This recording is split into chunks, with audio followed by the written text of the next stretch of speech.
Mateus capítulo 18, versículos 21 e 22. Desde já quero agradecer ao convite do nosso pastor, da nossa pastora, para estar aqui nessa manhã de família, falando sobre o tema família. Obviamente que o texto, você já está olhando, o que esse texto tem a ver com família? Tem tudo a ver com família, mas serve para toda a área da igreja, para todas as áreas da nossa família e principalmente para a gente crescer na graça e no conhecimento de Deus.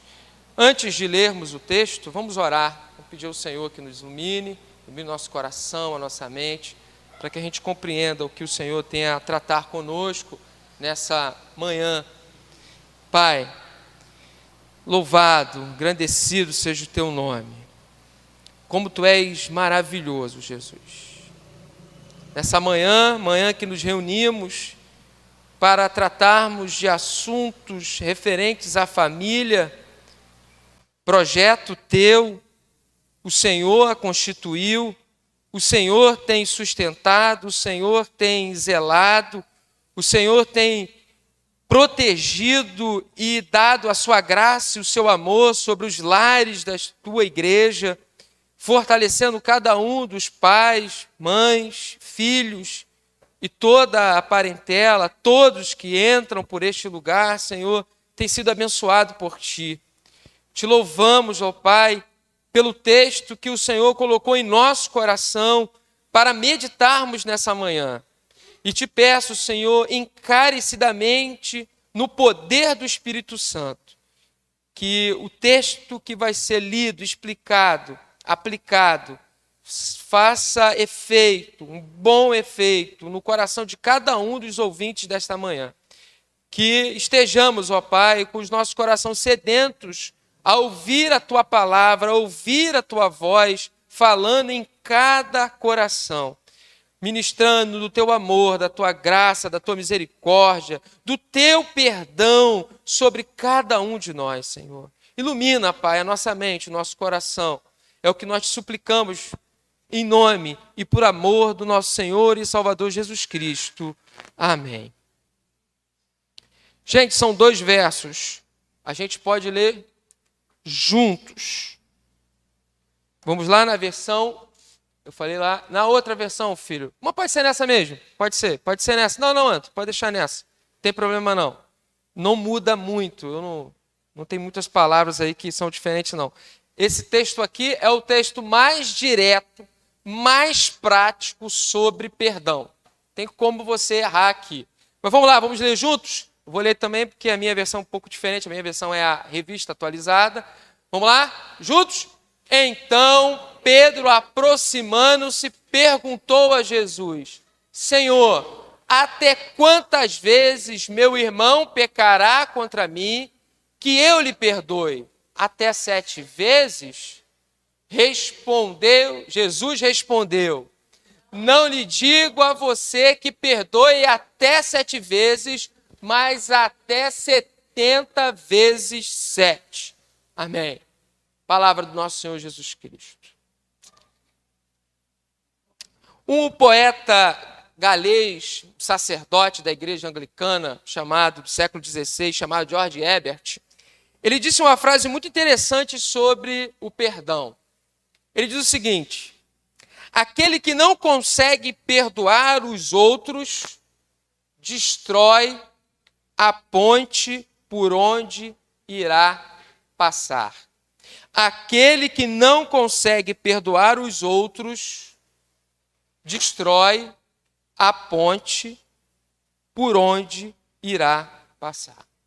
Nessa frase, irmãos, percebemos que o ato de perdoar representa a ponte que um dia nós necessitaremos atravessar, que nós necessitaremos para atravessar e chegar ao outro lado. E esse outro lado, meu querido, minha querida, vai depender da nossa imaginação. Pode representar muitas situações da nossa vida diária, como, por exemplo, já que é família, estamos falando nesse mês, a vida a 2, o casamento. O casamento é o ambiente em que mais se parece que tem faltado perdão. E ao invés de se construir pontes no casamento, tem se construído barreiras que, por vezes, as pessoas que moram debaixo do mesmo teto vivem cercadas de barreiras. Não se fala, não se comunicam, não se suportam, não se perdoam. E nessa barreira da infelicidade onde vive, muitas vezes vive dessa forma porque dependem financeiramente, psicologicamente, socialmente. Às vezes é a questão dos filhos. Quando meus filhos crescerem, eu saio dessa condição. Quando os meus filhos estiverem criados, eu deixo isso para lá. Ou porque talvez queiram apenas viver de aparências. Vive nas barreiras da infelicidade, não se há diálogo, não se há conversa, não se há perdão, não há perdão mútuo. Não se tem pontes, não se constrói pontes, porque querem viver de aparência, ou porque depende de alguma forma um cônjuge do outro. Mas independente disso, na maioria dos casos, não sabem como tratar esse assunto, ou também tem algo que é pior, não querem tratar o assunto. Por isso que nós estamos vivendo nesses últimos anos um aumento de casos de divórcio. E o pior, dentro da igreja. O divórcio era algo que a gente, pelo menos quando eu era mais adolescente, mais jovem, era algo fora da igreja. Quando alguém se divorciava dentro da igreja, era esse fulano se divorciou. Se um pastor se divorciasse, o pastor se divorciou. Mas a gente tem visto que o divórcio tem sido recorrente no meio da igreja, junto aos cristãos.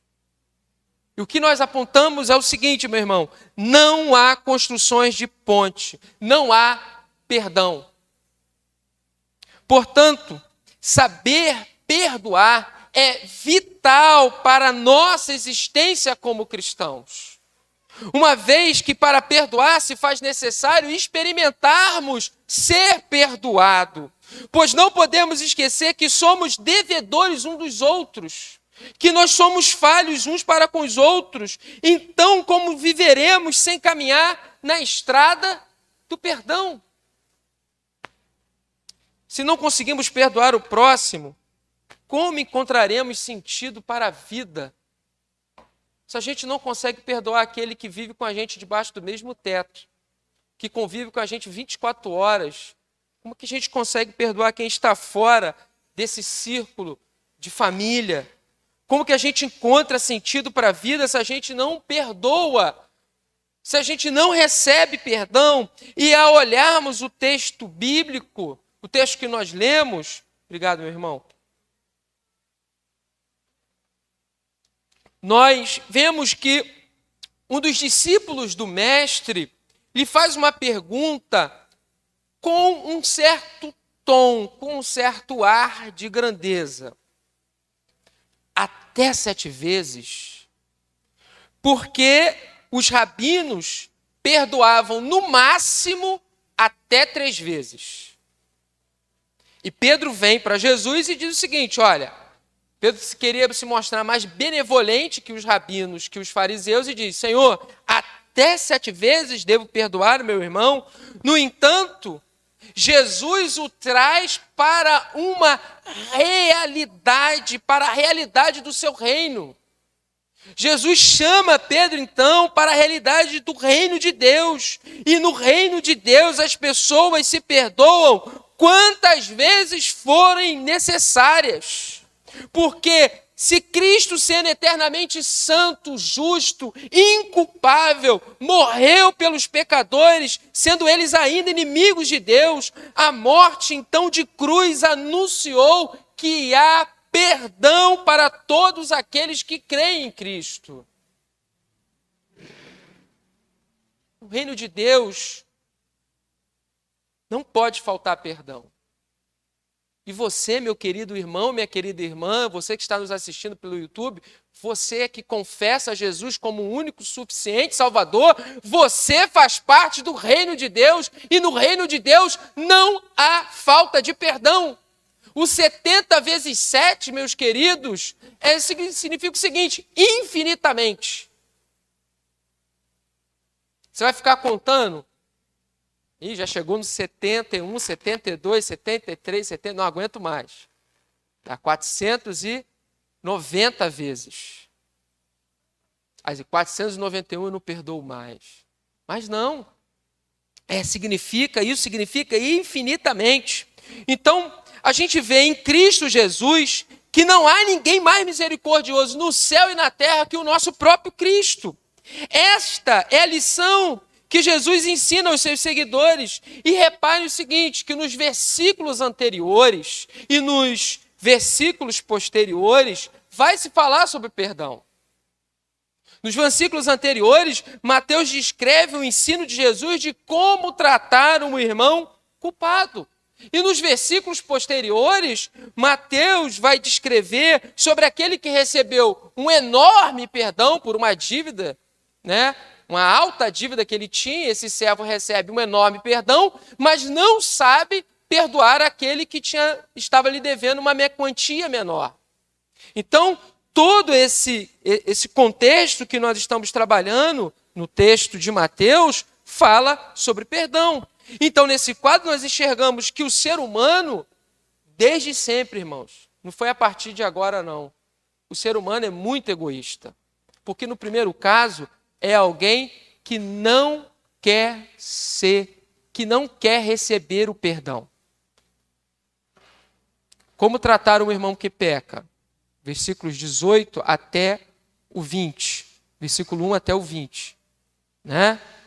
Ele não quer se consertar. Você foi lá sozinho para conversar com ele, ele não aceitou. Depois você foi com mais 2 irmãos, ele não aceitou. Você foi à igreja, ele não aceitou. Alguém arrogante que não quer receber o perdão, que não reconhece o seu erro. E no segundo caso é alguém hipócrita, que se finge de humilde, que se suplica perdão, mas que se recusa a perdoar o seu próximo. Na verdade, o capítulo 18 e o capítulo 19 de Mateus, essencialmente fala sobre o perdão ao próximo. Indo mais além, boa parte da Bíblia fala categoricamente sobre o perdão. Se tem um livro no universo que fala sobre o perdão, esse livro é a Bíblia. Porque Deus sabe que nós temos enormes dificuldades para perdoar plenamente os nossos irmãos. Tanto que Jesus ele ensina a oração, que chamamos de oração do Senhor, oração dominical. Passa-se um pouquinho a oração lá no verso 14, Mateus 6, versículo 14. Coloca para a gente aí, por favor, Antônio. Mateus 6, 14. Olha que o próprio Senhor Jesus está ensinando no Sermão do Monte, que é ainda o Sermão do Monte, no capítulo 6, ele está falando, olha, porque se perdoardes aos homens as suas ofensas, também vosso Pai Celeste vos perdoará. Prossegue, filho. Se, porém, não perdoardes aos homens as suas ofensas, tampouco vosso Pai vos perdoará as vossas ofensas. Então a gente vê que dessa forma torna-se notório, claro, nítido, que perdoar no reino de Deus é um hábito. Aqueles que vivem no reino de Deus devem perdoar-se mutuamente. Em outras palavras, é dever do cristão perdoar. Porque somente o perdão pode restaurar os relacionamentos em ruínas. E nessa manhã eu quero meditar no tema muito apropriado para nós e para a nossa família, para a nossa igreja, é perdão, o caminho da restauração. Para andarmos no caminho da restauração, precisamos, em primeiro lugar, conforme o texto que lemos nos ensinou, em primeiro lugar, aprender sobre perdão com Jesus. Qual é o nosso problema? Qual é a nossa dificuldade? É a fonte. Onde temos aprendido sobre perdão? Eu fico extasiado com algumas coisas. Tem crente até hoje que fala de horóscopo. Chega segunda-feira, pega lá e fala assim, meu signo hoje, os astros hoje estão dizendo que eu devo perdoar. Aí o outro signo diz que você deve ignorar as pessoas.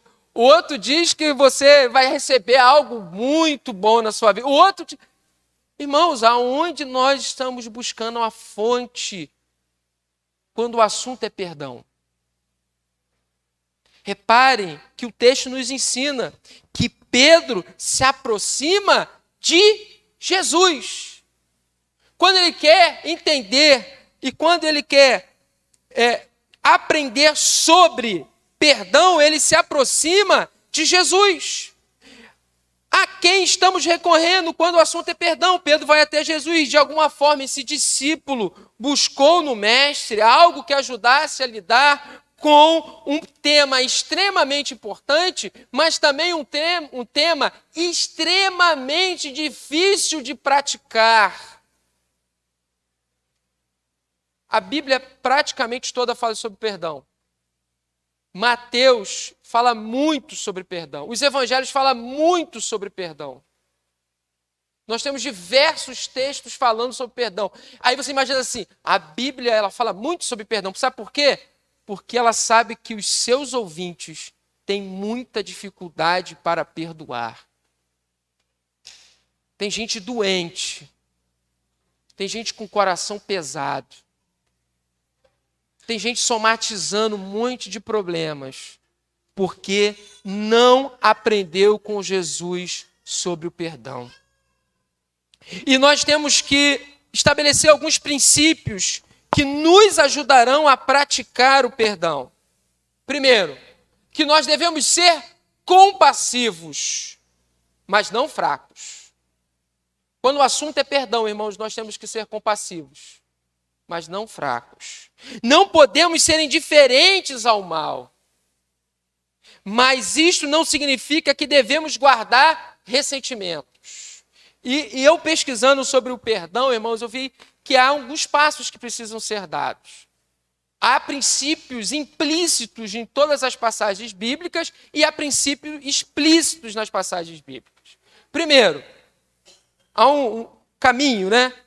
Pecado, repreensão, arrependimento e perdão.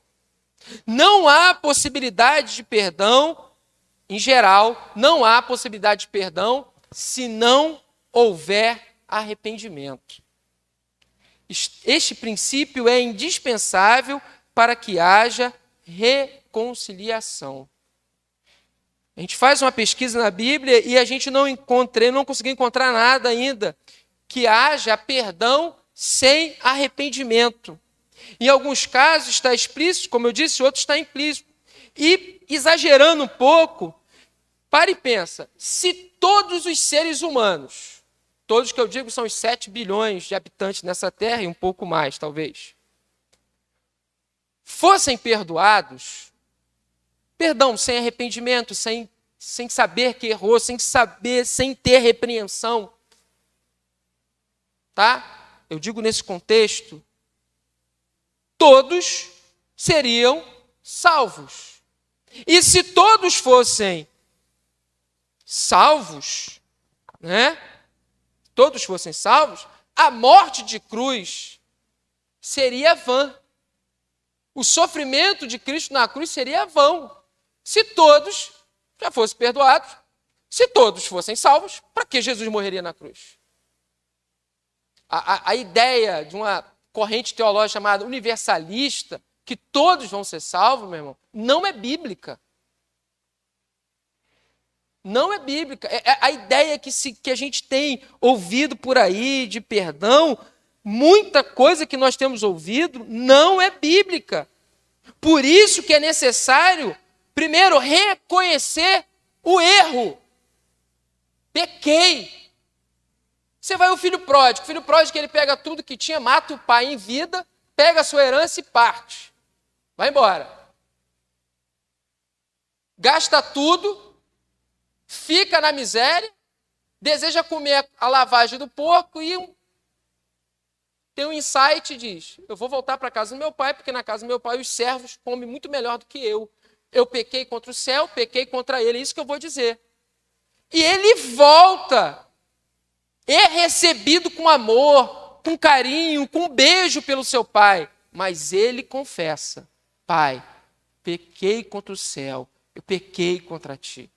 Ele recebe o perdão, mas ele se arrepende. Então precisa de arrependimento, precisa reconhecer o erro. Também, irmãos, precisa ser confrontado. Confrontado que eu digo, essa repreensão é confrontado com amor. Porque nós temos problemas com os nossos filhos, filhos desobedientes, filhos rebeldes, filhos que estão tomando atitudes que não condizem com a palavra de Deus, porque não têm sido repreendidos com amor. Esse é o problema. Nós estamos deixando as coisas ficarem largadas, irmãos. A Bíblia não nos ensina isso. A Bíblia nos ensina a repreender o irmão que está em pecado. Repreender, irmãos, não é pegar uma vara de marmelo e bater no irmão até ele chorar e confessar o pecado dele. Não é isso. Mas é você dizer para ele que você, meu irmão, você está errado. A atitude que você está tomando está te levando para o inferno. Na família é a mesma coisa. Eu costumo muito, aproveitando esse momento aqui, eu costumo muito zoar a minha filha mais velha, a Sofia, né? Eu zoo muito ela. Às vezes não tem ninguém para zoar, eu zoo ela, fico zoando ela. Mas isso é desde criança, tá? Ela sofre bullying comigo desde criança. E teve um dia que eu falei uma coisa que acho que feriu muito ela. Às vezes eu extrapolei, o pai extrapolou. Aí ela falou assim para mim, pai, essa magoou. Todos os outros apelidos que eu dei nela, todas as brincadeiras que eu fiz com ela, ela aceitou de boa e sorriu. Mas teve uma que eu não lembro agora qual, mas que eu falhei com ela, ela disse, pai, essa magoou. O que ela fez? Repreensão com amor. Ela me sinalizou para mim que aquilo que eu disse para ela feriu o seu coração. Então a gente precisa repreender com amor. A gente não pode deixar a nossa família ir para a lama, ir para o buraco, irmão, sem repreender. Pais que têm dificuldade de trazer seus filhos para a igreja. Vive debaixo do mesmo teto? Vive. Você paga a luz dele? Paga. Você compra a comida dele? Compra. E na hora de vir para a igreja, ele escolhe se vem ou não. Ah, mas eu vou obrigar? Olha, cada família é uma família. Lá em casa, normalmente eu obrigo. Não estou dizendo que você tem que fazer isso, mas lá em casa eu obrigo. Salvo uma vez ou outra, que eu avalio que já foi bastante para a igreja, tá bom, dessa vez vou deixar passar. Porque, meu irmão, se você não trouxer para a igreja, ele vai para outro lugar. Se você não obrigar ele a vir para a igreja, ele vai para outro lugar. Eu tenho certeza que o outro lugar que ele vai não é um lugar legal.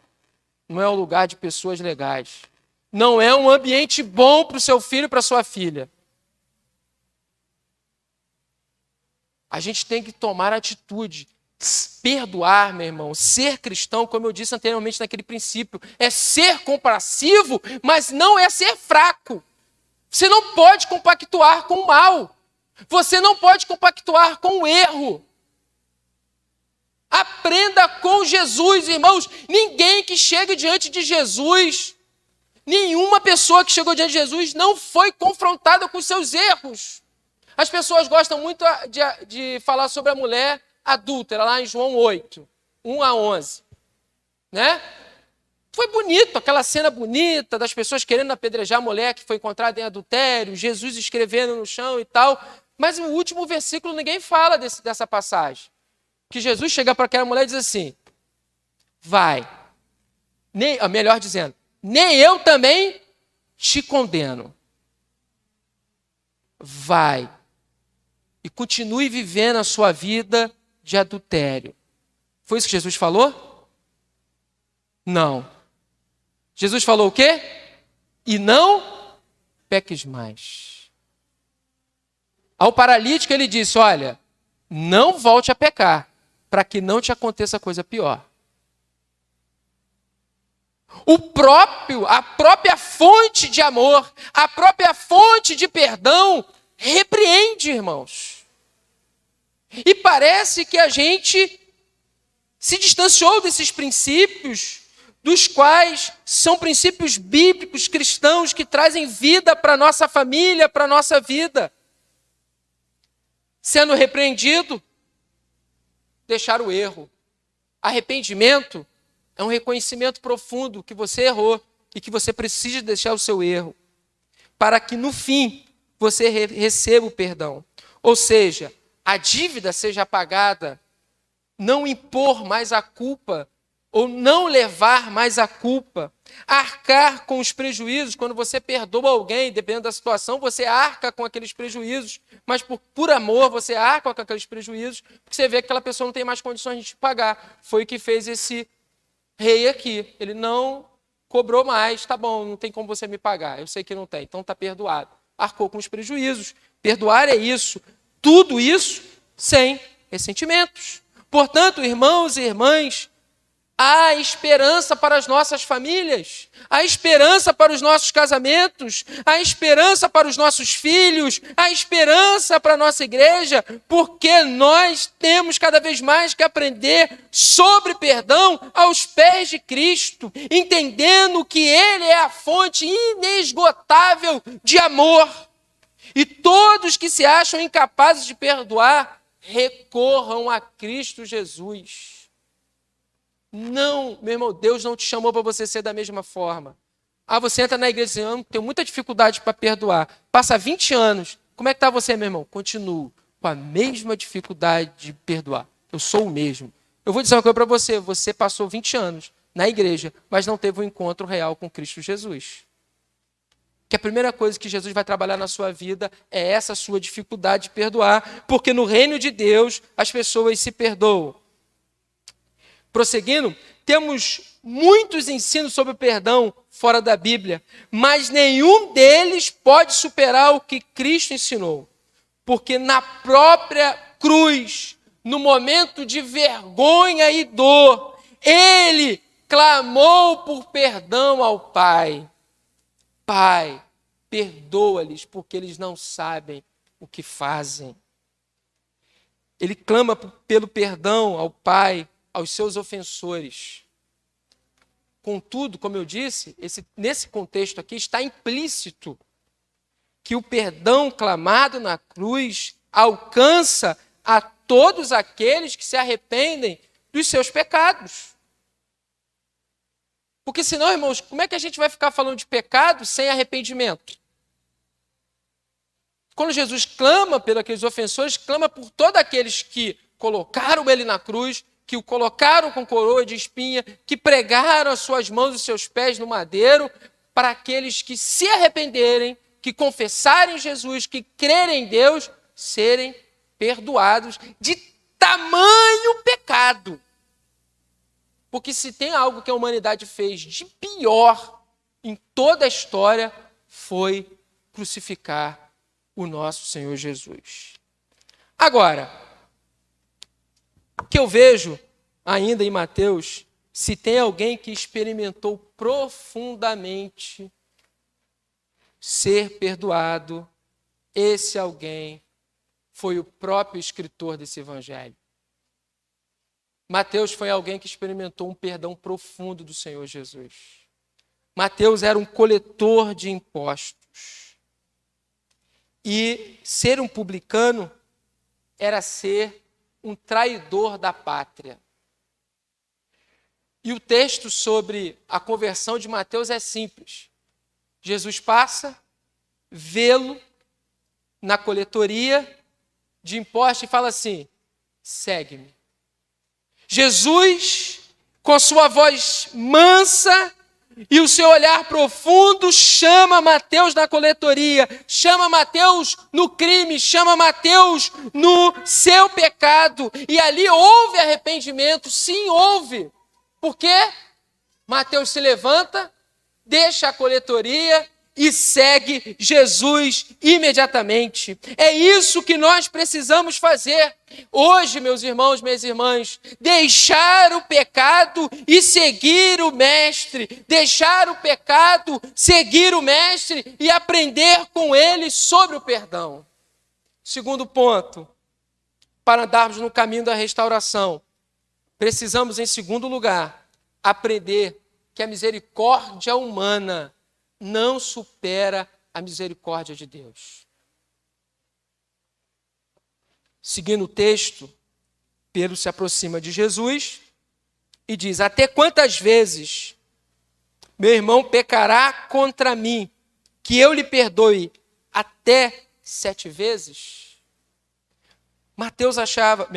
Pedro achava que a misericórdia dele até 7 poderia superar ou poderia surpreender a misericórdia de Deus. Como eu disse antes, para Pedro, perdoar 7 vezes era o máximo. Ganhei uma estrelinha no céu. Agora eu perdoo mais que os rabinos. Perdoo até 7 vezes. Achando que poderia surpreender a Deus, ou, como muitos acham também, irmãos, que a nossa boa obra pode também surpreender a Deus e pode transcender a misericórdia de Deus. Tem muita gente achando que fazer boas obras, ainda que seja importante como igreja, poderá herdar a vida eterna. Alguns acham, inclusive, que são melhores do que a igreja de Cristo. Por exemplo, os desigrejados. Os desigrejados, irmãos, eu chamo que é um movimento neocristão que diz o seguinte: nós amamos a Deus, amamos a Cristo, mas a gente não suporta viver nesse ambiente de igreja. Porque a igreja é muito tóxica, porque a igreja tem muita gente falsa, porque a igreja tem muita gente mentirosa. Eu falei, o desigrejado, ele não quer entrar na igreja, ele quer entrar no céu direto. Filho. Não dá. A igreja é local de pecadores, de pessoas falhas. Por isso que o reino de Deus precisa ser um ambiente de perdão, de reconciliação, de amor. Né? Se aqui fosse o céu, apesar de a gente experimentar o céu na terra com momentos da glória de Deus sobre nós, mas ainda assim nós somos pecadores e carecemos da misericórdia de Deus. Eu vejo que é o seguinte: eles não suportam a igreja porque para conviver com o outro requer amar e requer perdoar. Então, como não querem se indispor com nada, resolvem se afastar daquilo que é o objeto do amor de Deus. Cristo ama muitíssimo a sua igreja. Se tem alguém que Cristo ama, esse alguém é a sua igreja. Ele ama a igreja de forma incondicional. Tanto que, meus queridos irmãos, homens daqui, maridos, ele diz o seguinte, Paulo diz o seguinte: maridos, amai as vossas esposas como Cristo ama a sua igreja. Então, essa altivez dos desigrejados não lhes permite pensar no perdão. Preferem viver distantes daqueles que, apesar de pecadores, como eu disse, são objetos do amor de Deus. O nosso problema, irmãos, é que a nossa expectativa de perdão é muito inferior à expectativa de Deus. Voltando para o casamento. Casamentos que se acabam. Antes a gente dizia assim, não, casamentos se acabavam antes dos 3 meses. Agora, meu irmão, estamos numa época tão difícil, mas tão difícil, que casamentos estão se acabando a qualquer momento, independente de quanto tempo estão vivendo a 2. Está muito louco o negócio, está muito difícil. E a última voz a favor do casamento é a igreja. E olhe lá, tem igreja também que não está se preocupando mais com isso não. Acho que isso é um tema moralista. Uma vez que quem instituiu o casamento não foi a igreja, foi o próprio Deus. Então a gente só fala, defende aquilo que Deus projetou e tem sustentado com a sua mão poderosa. Casamentos antes dos 3 meses, casamentos que estavam aparentemente consolidados, bem estruturados, do nada vem abaixo. E por que isso acontece? Porque as pessoas não se dispuseram nos seus corações a perdoar uns aos outros. Os egos, irmãos, estão tão elevados, mas tão elevados, que perdoar o outro é ofender a própria consciência. No entanto, reparem que no capítulo 19, não falei que o capítulo 19 fala sobre perdão, dos versículos 3 a 9, Jesus vai repreender duramente o quê? O divórcio. Ele repreende o divórcio duramente e ele fala sobre o perdão no casamento. E no verso 6 vai dizer, vai repetir o que Deus disse lá no começo, lá em Gênesis. Portanto, o que Deus ajuntou, não separe o homem.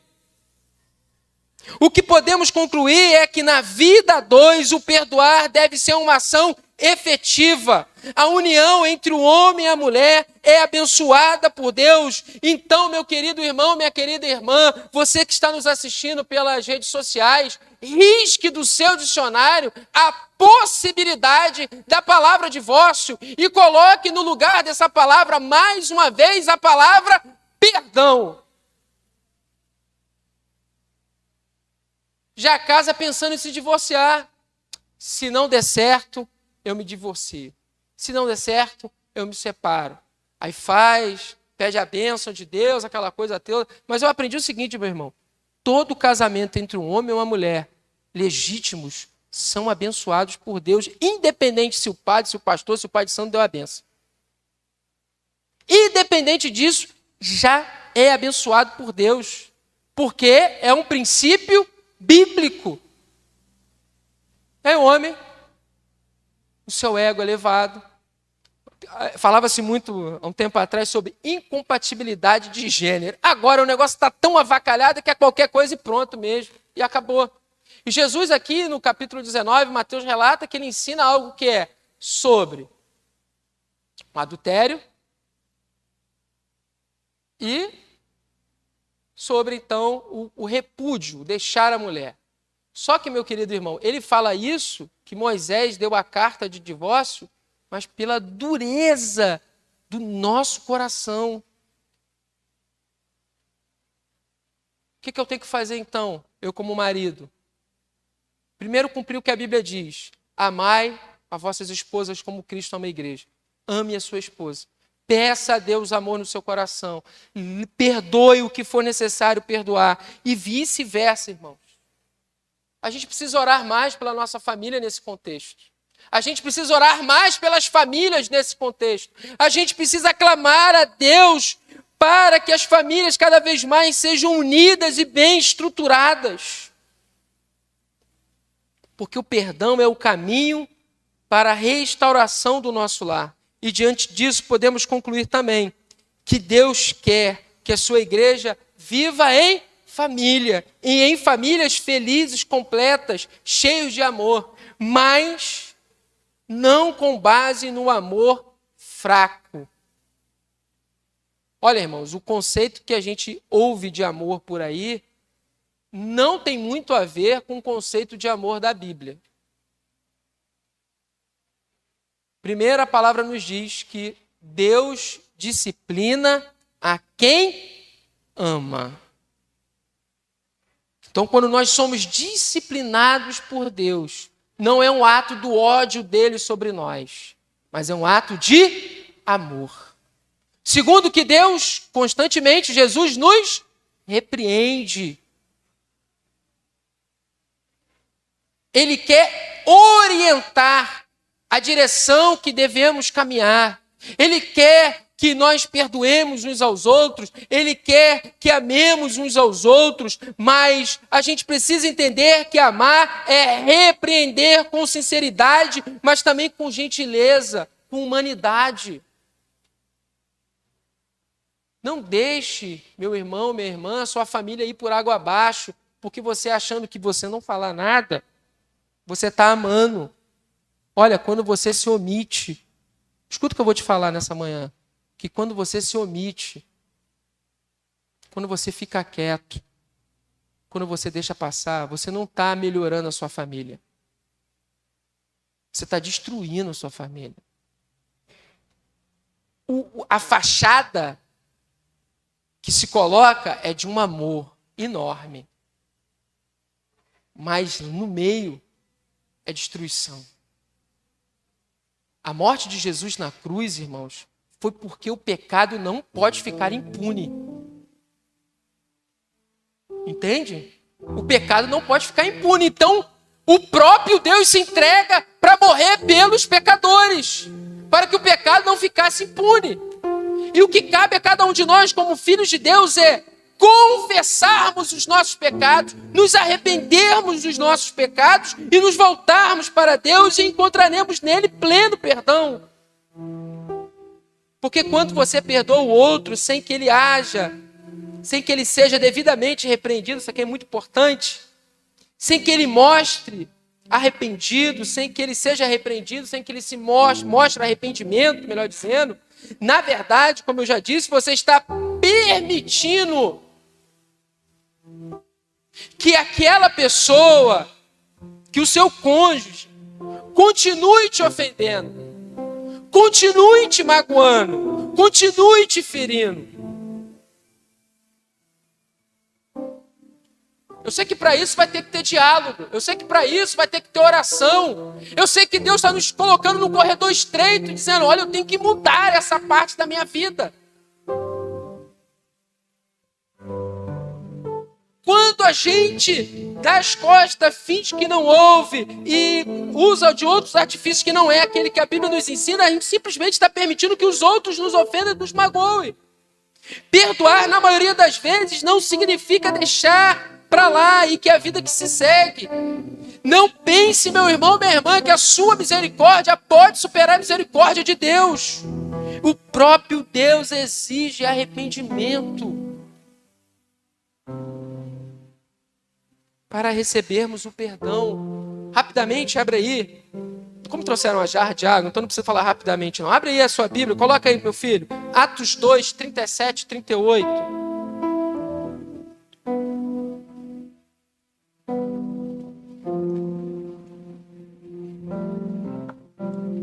Já tá, né? Eu fico esperando. É rapidinho, gente. Olha, vamos ler junto mais uma vez. São 2 versículos, vamos lá?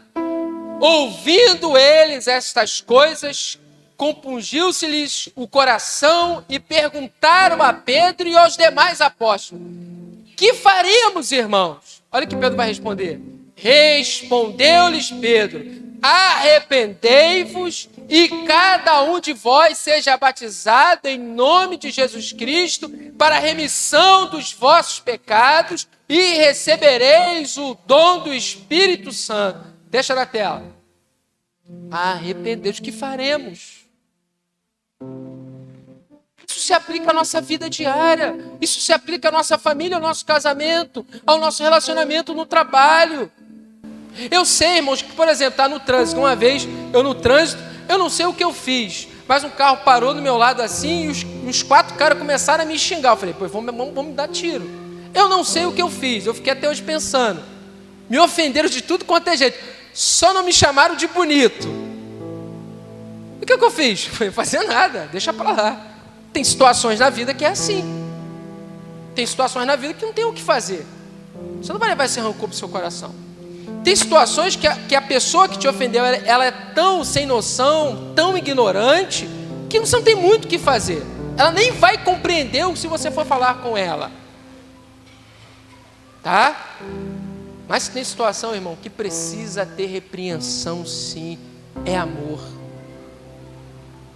Que precisa convencer o outro a se arrepender, é amor. E vai ter o perdão. Você, é claro que você, como bom cristão, seu coração está disposto a perdoar, mas você precisa tratar outro irmão. Tem situação que às vezes nem precisa de muita conversa. Simplesmente os irmãos, após terem brigado, se encontram, se abraçam, dali de diante continuam a caminhada de boa. Amém. Se for assim, melhor ainda.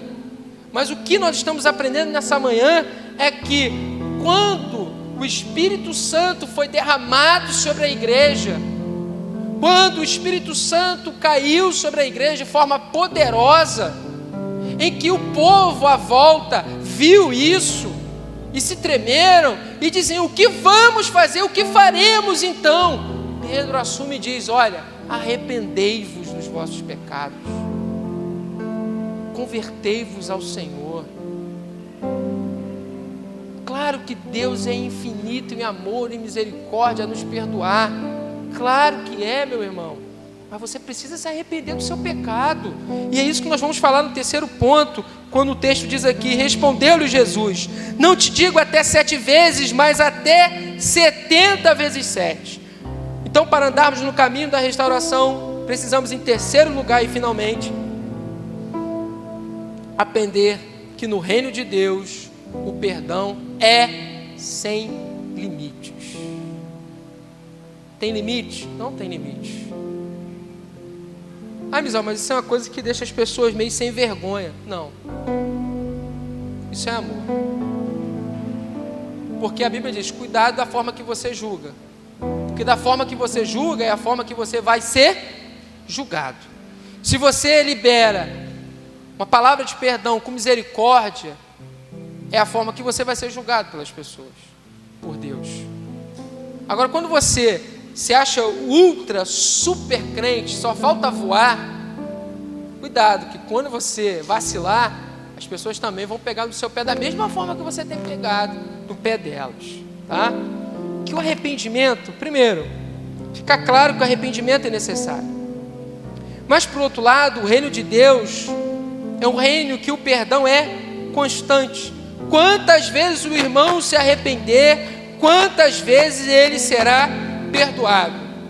Interpretando o que Jesus disse a Pedro, o que Jesus disse a Pedro quando ele diz 70 vezes 7?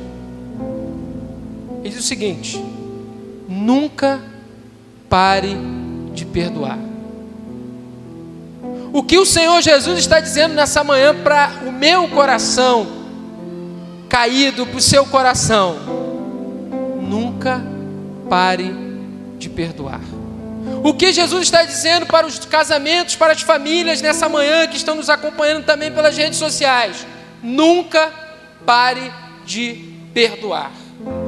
Por isso, reconhecemos que somos falhos e pecadores diante de Deus, desse Deus tão gracioso. É comum em nossos cultos, em nossas reuniões, temos orações que nós confessamos os nossos pecados ao Senhor, porque sabemos que Ele é rico em misericórdia, Ele é rico em perdoar. Em Cristo há perdão sem limites. É óbvio que precisamos ser cheios. Para isso, irmãos, nós precisamos ser cheios, transbordantes do Espírito Santo, para nós perdoarmos sem limites e também para nos arrependermos dos nossos erros.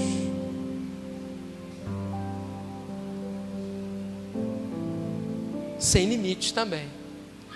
O outro problema do ser humano é reconhecer que ele errou. Normalmente,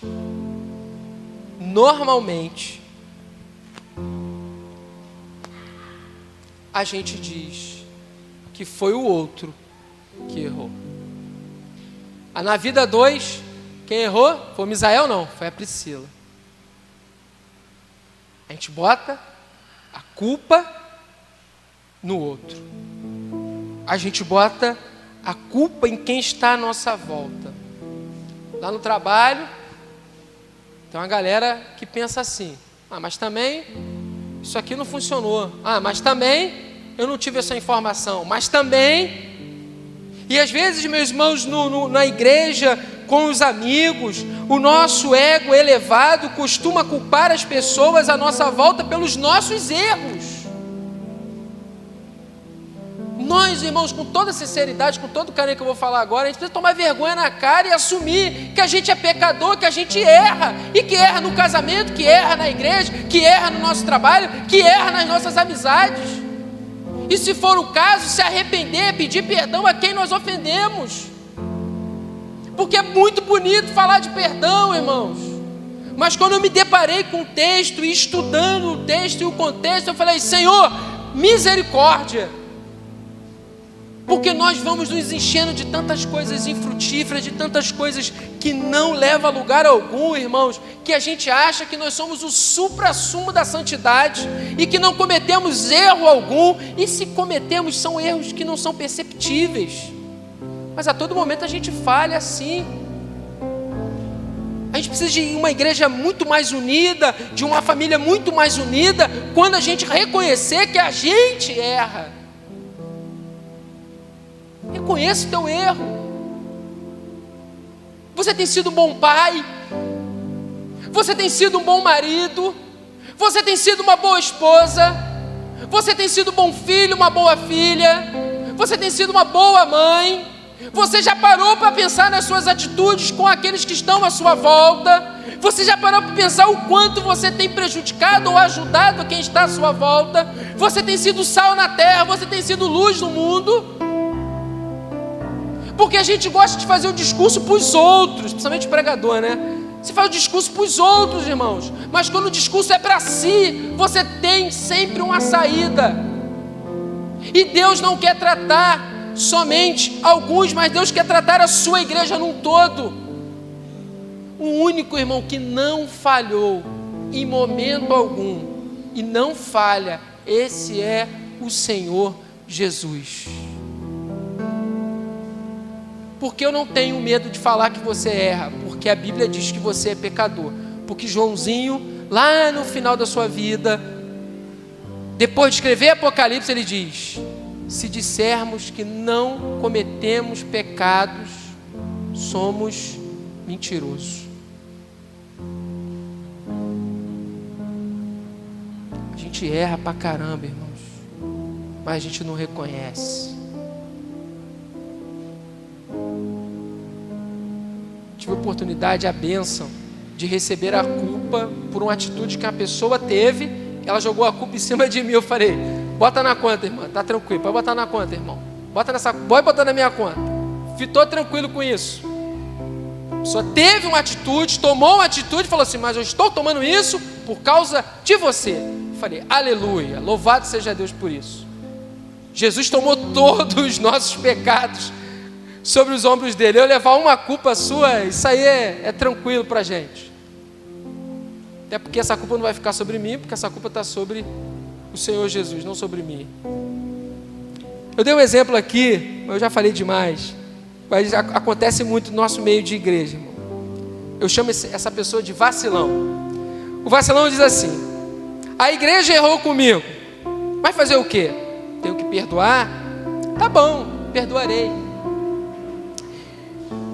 Mas quando você vai ver, a pessoa diz assim, né? A igreja está sempre ajudando, sempre ajudando, sempre ajudando, sempre ajudando, sempre ajudando. No dia que a igreja não pode ajudar, a pessoa fala assim: essa igreja falhou comigo. Mas ela diz: mas eu vou perdoar. Vou perdoar porque eu sou muito cristã. Eu falei assim: na verdade é muito hipócrita e mal agradecido. A verdade é isso. Desculpa te falar. Tá? E aí a pessoa se acha tão espiritual que ela não assume que a culpa é dela, porque toda ajuda que a igreja dá a uma pessoa é enquanto a pessoa não pode andar com as suas próprias pernas, porque a igreja não está em função de uma só pessoa. Quantas pessoas a igreja aqui em Miguel Couto ajudou? Quantas? E tem gente que acha que a igreja é exclusivo para ela. Não, meu irmão, não é. A igreja não tem pessoas exclusivas. A igreja está aqui para ajudar todos aqueles que precisam, pelo tempo que precisarem. E aí a pessoa diz que a igreja errou com ela, mas ela se achando super espiritual, ela perdoa essa enorme falha da igreja. No casamento também é assim. Em geral, no período antes do divórcio, que eu chamo definitivo, eu tenho muito pouco tempo de pastor, tá? Isso é claro para vocês. Eu até fazia aí uma comemoração dos 100 dias de pastor. Mas, irmão, eu tive uma experiência dolorosa demais.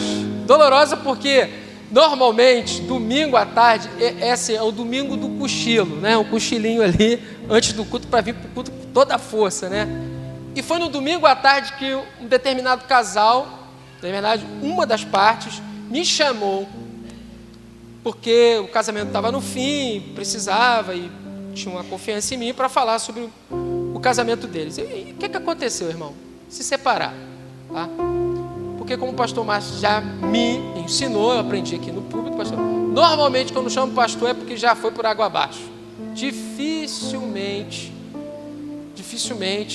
se resolve. E eu, empolgado, fui achando que ia resolver o problema. E hora daqui, hora de lá, e conversa daqui, conversa de lá, e conversa de lá. Fiquei a tarde toda, louvado seja Deus por isso, sem almoçar, sem nada ali, ó. Tá falando, conselhando, ouvindo, falando, ouvindo. E chegou uma hora, irmão, que o casal falou coisa pra caramba um pro outro lá. Eu fiquei pensando assim, Senhor, o que eu estou fazendo aqui? Eu podia estar em casa, com a minha família, com a minha esposa, com as minhas filhas. Eu olhei o relógio assim, já era para eu estar no meu cochilo, tranquilão, mas eu estou aqui. Por que então, irmãos, os divórcios, o período antes do divórcio são definitivos? Porque os cônjuges se culpam mutuamente. Por exemplo, ele não me entende. Aí a mulher diz, ele que não me entende. Ela não me ouve. Aí a mulher diz, ele que não me ouve. Ela não me ajuda. Eu vi isso mesmo. Ele que não me ajuda. Ela não cuida das crianças. Aí, ele que nunca foi um bom pai. E por aí, meu irmão, vai. Porque é o seguinte, porque se pelo menos um reconhecesse que errou, pronto, o problema estaria resolvido. Pelo menos, se um reconhecer que errou, que falhou, que quer melhorar, que está arrependido, isso vai entrar no caminho da restauração. Só que o problema é que o outro não reconhece que errou e nem o outro também. E aí caminho e vão embora, se divorciam. Eu vou dizer uma coisa para vocês, irmãos. Quem estiver passando por dificuldade no seu casamento, procure bem antes. Procure quando Deus te sinalizar que o negócio está difícil. Comece a colocar o teu casamento aos pés do Senhor. Foi Ele que uniu. Foi Ele que abençoou. Então recorra a Ele. Procure ajuda daquele que você achar confiante. Não precisa ser necessariamente o pastor. O bom que seja o pastor. Mas procure alguém da sua confiança para você tratar isso. Alguém que vai ajudar, né? Hoje também tem aqueles conselhos bons pra caramba. Larga ele mesmo, não presta, nunca prestou. Tem esse conselho bom que é a maravilha, né? Perdoa nada não, deixa de ser boba. Tem esses conselhos que são uma maravilha, né? A gente leva um tempão para tentar unir, prega, tem um mês da família, tem um encontro de casais, tem não sei o quê, tem oração, sobe monte, desce monte, ora, lê a Bíblia, pesquisa sobre família, aí vem um abençoado e diz, larga mesmo, larga porque não presta. Pô, não dá, ajuda, ora, pede a Deus solução para isso. E aí outra coisa importante nesse contexto, no caminho da restauração, que o perdão passa pelo caminho do diálogo. Irmãos, às vezes, eu vou dizer lá em casa, não é assim, não é uma referência, tá? É uma confissão de pecado. Às vezes lá em casa, eu tenho celular, a Sofia tem celular e a Priscila tem celular. Às vezes, e a Manu, ela é possessiva, ela não tem o celular, ela tem a TV toda só para ela. Não tente atrapalhar os desenhos da Emanuele, você não vai conseguir, ela ganha no grito, literalmente. E às vezes eu converso com a Priscila assim, Priscila, a gente está dando mole, hein? Cada um está no seu mundo. A Sofia está vendo aquilo que lhe interessa, a Priscila vendo aquilo que lhe interessa e eu vendo aquilo que lhe interessa. E a gente tem lutado contra isso. Dizer que não é uma coisa fácil não, irmão. A gente é viciado no negócio de celular. Se qualquer coisa a gente já pega para dar uma olhada, para ver e ficar vendo, daqui a pouco começa a ver uma coisa. Às vezes eu vou pesquisar uma coisa e começa a ver outra, e alguém chama, aparece um link, aparece não sei o quê. Quando vem você dá 1, 2, 3 horas. Eu falei, caraca, cara, 3 horas já. Passou-se 3 horas, eu estou aqui nas redes sociais. E o que acontece com isso, meu irmão? Não tem diálogo no casamento. Não se conversa. Na verdade, tem casais que nem sabem conversar. É só sim, não, não é, e ponto. Isso é um perigo. E hoje a gente está avançando. A tecnologia está avançando para uma vida no metaverso. Se observar o Instagram, acho que é a mesma empresa, Instagram, Facebook e o WhatsApp, agora é Meta. Esse Meta se refere à tecnologia metaverso, em que você vai colocar um óculos, né? Eu esqueci o nome daquele óculos, depois vocês pesquisem aí.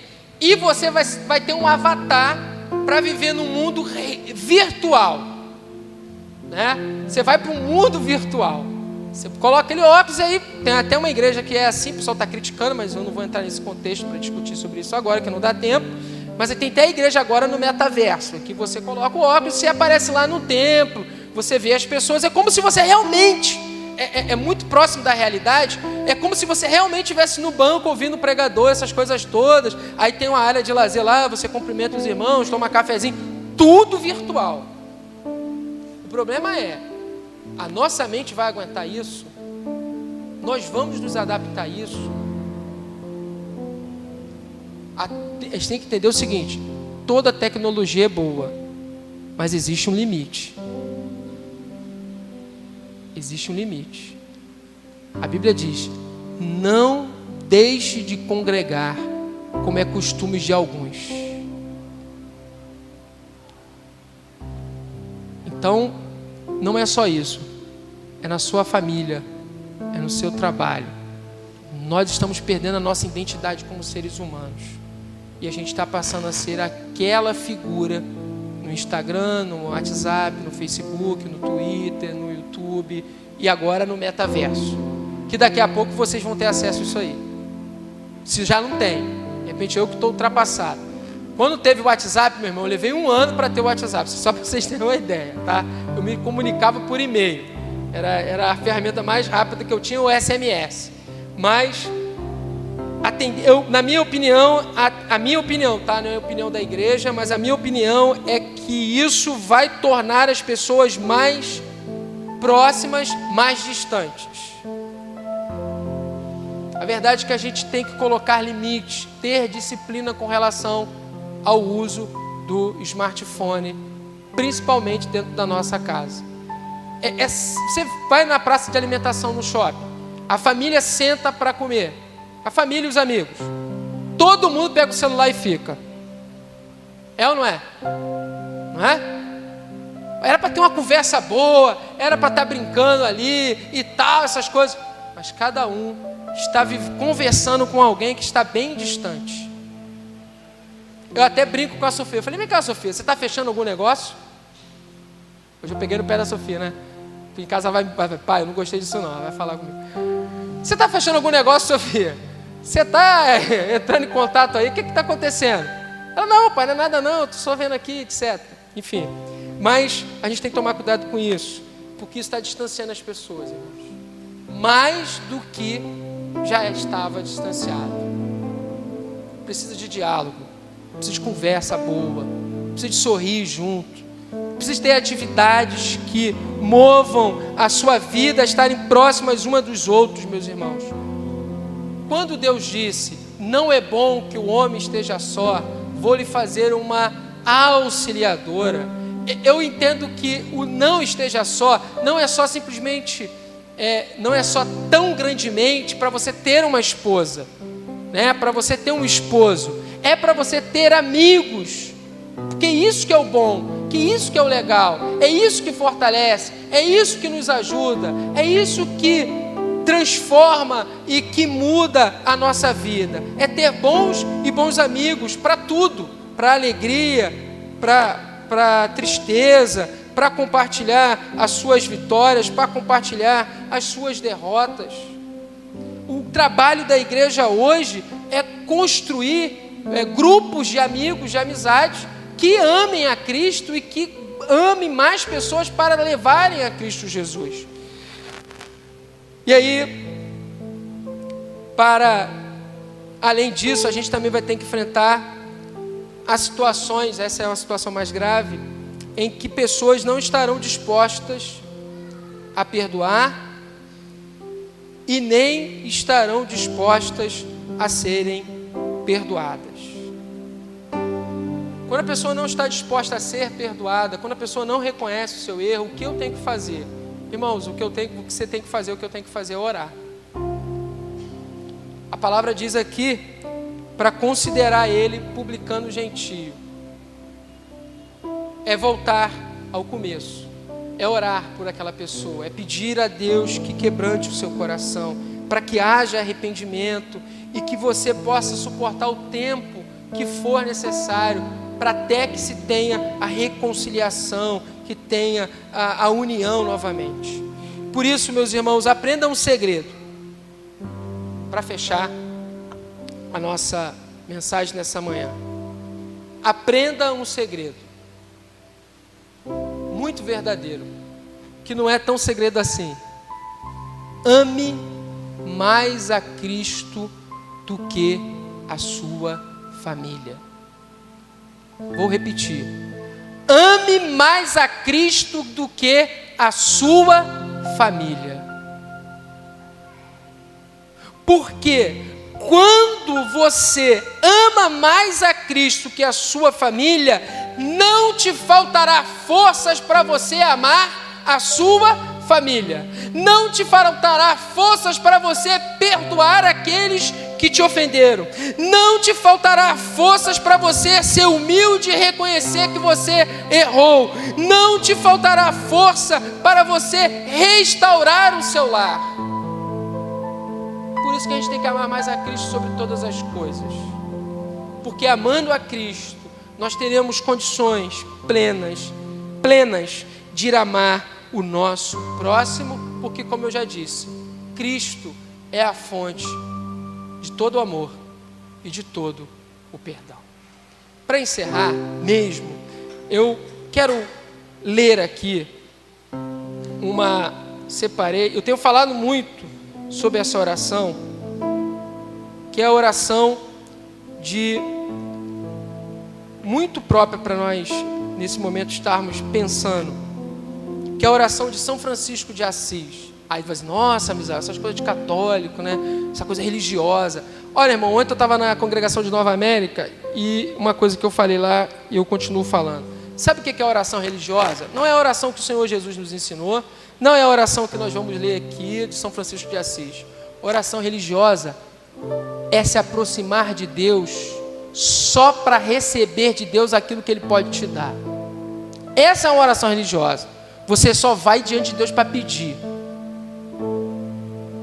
Isso é uma oração religiosa. Essa oração aqui, com uma oração que o Senhor Jesus nos ensinou. Olha, irmãos, a oração que o Senhor Jesus nos ensinou é uma oração religiosa. Aonde nós vamos parar, irmãos? É a oração que o Mestre nos ensinou, que deveríamos saber, compreender e meditar profundamente nela. Mas aí a gente às vezes acha que a gente vai ser católico, né, apostólico romano por isso, né, e a gente se afasta daquilo que é essencial para a nossa vida. Oração religiosa, irmão, é quando a gente se aproxima de Deus só para extrair alguma coisa dele. Isso é uma oração religiosa. Agora, a oração que nos leva à reflexão, à mudança, à transformação, é uma oração fervorosa. Que oração também que não muda nada na nossa vida, é uma oração religiosa mesmo. Mas a oração que nos leva à reflexão é muito fervorosa. Eu quero que você feche os seus olhos enquanto eu faço essa oração. Eu não conheço ela de cor, eu vou ter que ler aqui. Feche seus olhos agora e faça dessa oração a sua oração nesse momento. Depois nós vamos orar mais uma vez, pedir o pastor para estar orando, assim, dando continuidade até o final do culto. Mas abaixe sua cabeça, feche os seus olhos. Senhor, faze de mim um instrumento de vossa paz. Onde houver ódio, que eu leve o amor. Onde houver a ofensa, que eu leve o perdão. Onde houver discórdia, que eu leve a união. Onde houver dúvida, que eu leve a fé. Onde houver erro, que eu leve a verdade. Onde houver desespero, que eu leve a esperança. Onde houver tristeza, que eu leve a alegria. E onde houver trevas, que eu leve a luz. Ó Mestre, fazei que eu procure mais consolar que ser consolado, compreender que ser compreendido, amar que ser amado, pois é dano que se recebe, perdoando que se é perdoado, e é morrendo que se vive para a vida eterna. Amém.